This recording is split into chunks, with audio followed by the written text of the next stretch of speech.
We are here at the World Predator Hunting Expo just outside of Kansas City in Overland Park.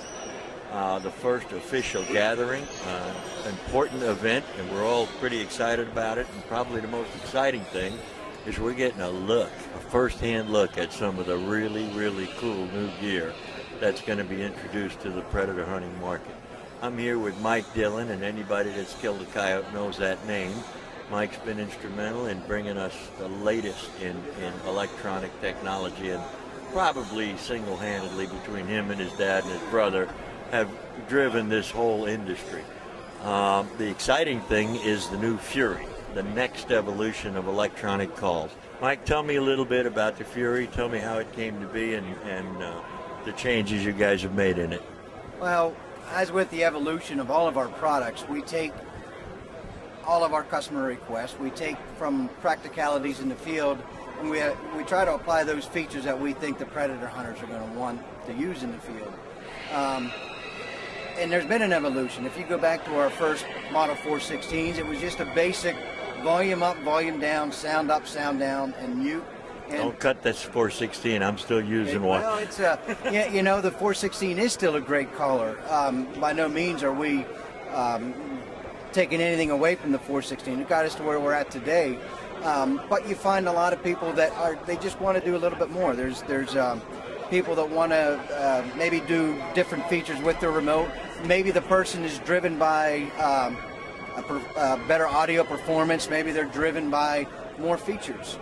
So we try to address the wants and needs of everybody out there. You know, we try to cast the widest net to offer a product for anybody. You know, whether it be a simple unit now like the ZR2 or the FX3, up to the new Fury that we just released. You know, this Fury is a compilation of a lot of wants and needs that people have been asking for.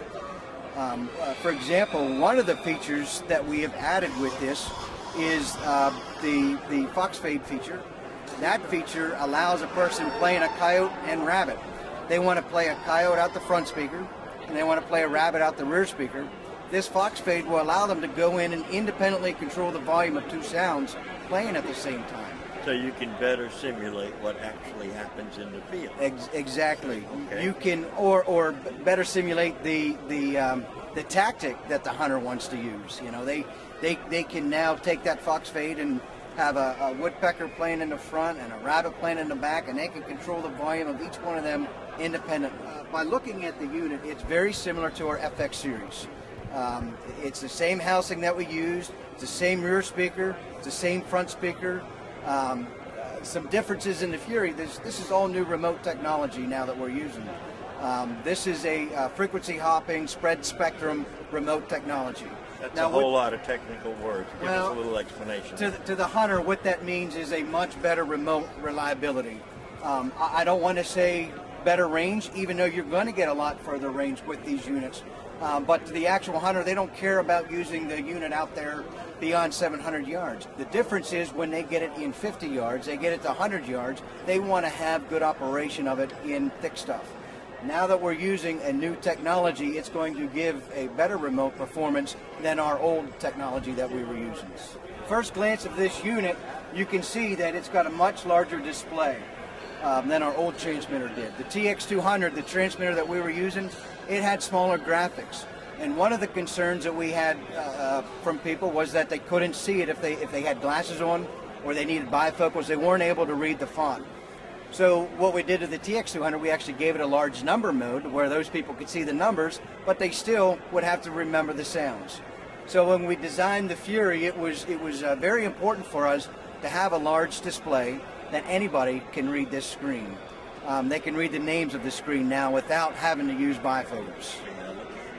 So the fonts also feels pretty good. I mean, I can work that with big heavy gloves on. It is. I mean, it's an all new mold for us on the remote, and it's a lot more ergonomic. It's not the square box remote control that we started with. We wanted to give it a little bit ergonomic feel. And if we would have given it a square box, based on the size of that LCD screen, it would have been a lot tighter to fit in your hand. So now it's a lot more ergonomic, a lot easier to use. You've also got controls on the side where you've never had them before. We do. Well, one of the reasons we decided to go to the side buttons, if you look at the main keypad on the Fury, we now give people the option of how they want to change their sounds. We used the TX200, it was scrolling only. And of course you'd have some people that would say, well, we don't like scrolling, I don't want to scroll. So what we have done is we've now given the ability to scroll or use a direct numeric access. So you can go either way. You can either use the keypad, you can use the or keypad, you can scroll on the side. or you can scroll on the sound. That's a great advantage. It is. And because of that, we've had to move some buttons to the side.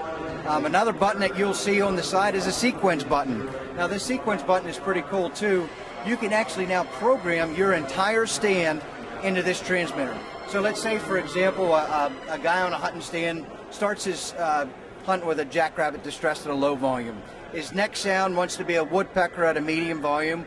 Then he wants to go to a pup distress at a high volume, and then maybe back to a baby cottontail. You can set the series in there. I can not only set the series, but I can set the volume control. So I press one button, and now my transmitter is down here. The unit's doing my whole stand for me.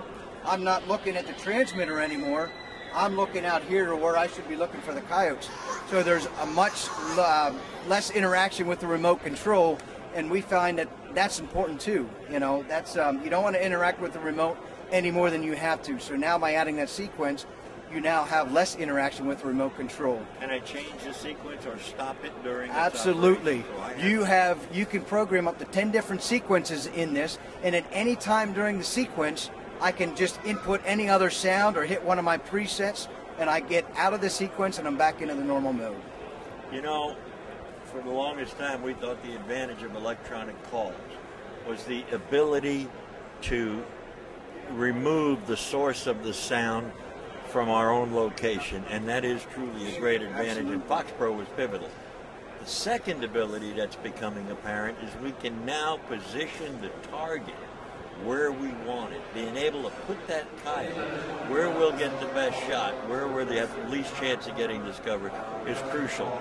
This new Fury is going to take us another step towards putting that coyote or that bobcat or that wolf where we want it. That's right. When will the Fury be available? We'll actually have the Fury available. It should be late September, early October time frame is what we're shooting for right now.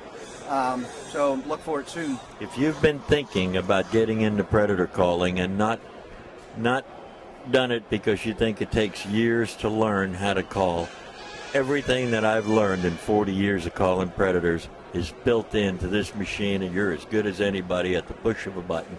Mike, thanks again. This is a tremendous new advance in predator calling. Good to have you, buddy.